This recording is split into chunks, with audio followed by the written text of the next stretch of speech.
Hello friends, तो आपको मेरे यूट्यूब चैनल में फिर से एक बार स्वागत है। आज नरक चतुर्दशी के बारे में जानेंगे और उनकी जो कथाएं प्रचलित हैं, पौराणिक कथाएं जो हैं वो 3 ज़्यादा लोग सुनते हैं, इसलिए 3 कथाओं के साथ हम आज आए हैं और तीनों कथाओं को आपको सुनाएंगे। आप इसको पढ़ें और सुने और इसके बारे में जानें। तो चलिए कथाओं की ओर चलते हैं।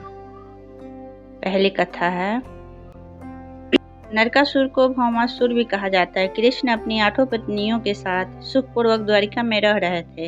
एक दिन स्वर्गलोक के राजा देवराज इंद्र ने आकर उनसे प्रार्थना की कि हे कृष्ण, प्राग ज्योतिषपुर के दैत्यराज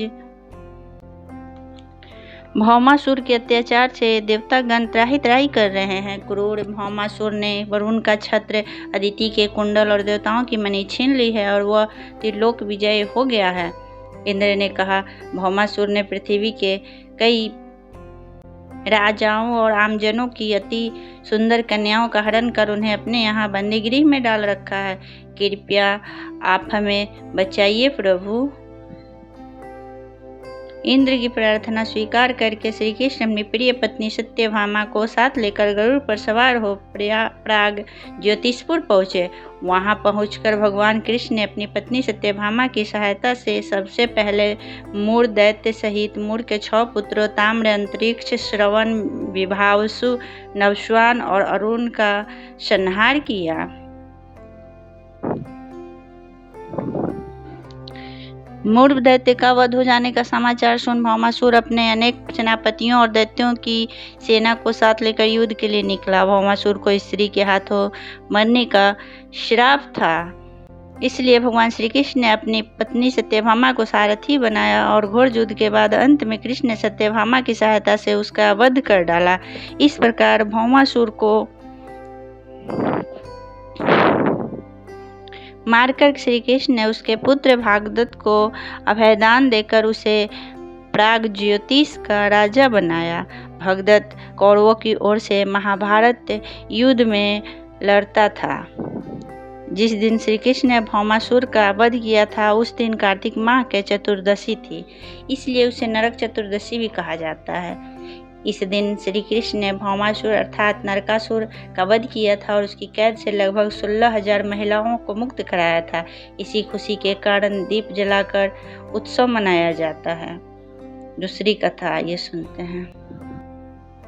इस दिन दक्षिण भारत में वामन पूजा का भी प्रचलन है। कहते हैं कि इस दिन राजा बलि को भगवान विष्णु ने वामन अवतार में हर साल उनके यहाँ पहुँचने का आशीर्वाद दिया था। इसी कारण से वामन पूजा की जाती है। अनुसर राज बलि बोले, हे भगवान, आपने कार्तिक कृष्ण त्रयोदशी से लेकर अमावस्या की अवधि में मेरी संपूर्ण पृथ्वी नाप ली है, इसलिए जो व्यक्ति मेरे राज्य में चतुर्दशी के दिन यमराज के निमित्त दीप दान करेगा उसे यम यातना नहीं होनी चाहिए, और जो व्यक्ति इन 3 दिनों में दीपावली का पर्व मनाए उनके घर को लक्ष्मी जी कभी न छोड़े, ऐसे वरदान दीजिए। यह प्रार्थना सुनकर भगवान वामन बोले, राजन, ऐसा ही होगा, तथास्तु।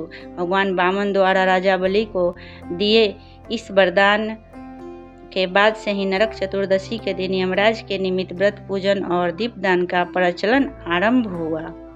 ये तीसरी कथा सुनते हैं। तीसरी कथा यह है कि रंती देव नामक एक धर्मात्मा राजा थे। उन्होंने अनजाने में कोई पाप नहीं किया था। फिर भी जब मृत्यु का समय आया तो यमदूत उन्हें नरक ले जाने के लिए आ धमके। राजा ने कहा कि आप मुझ पर कृपा करें और बताएं कि मेरे किस अपराध के कारण मुझे नरक जाना पड़ रहा है।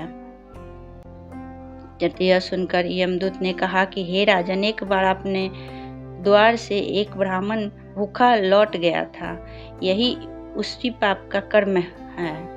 यह सुनकर राजा ने यमदूत से 1 वर्ष का समय मांगा।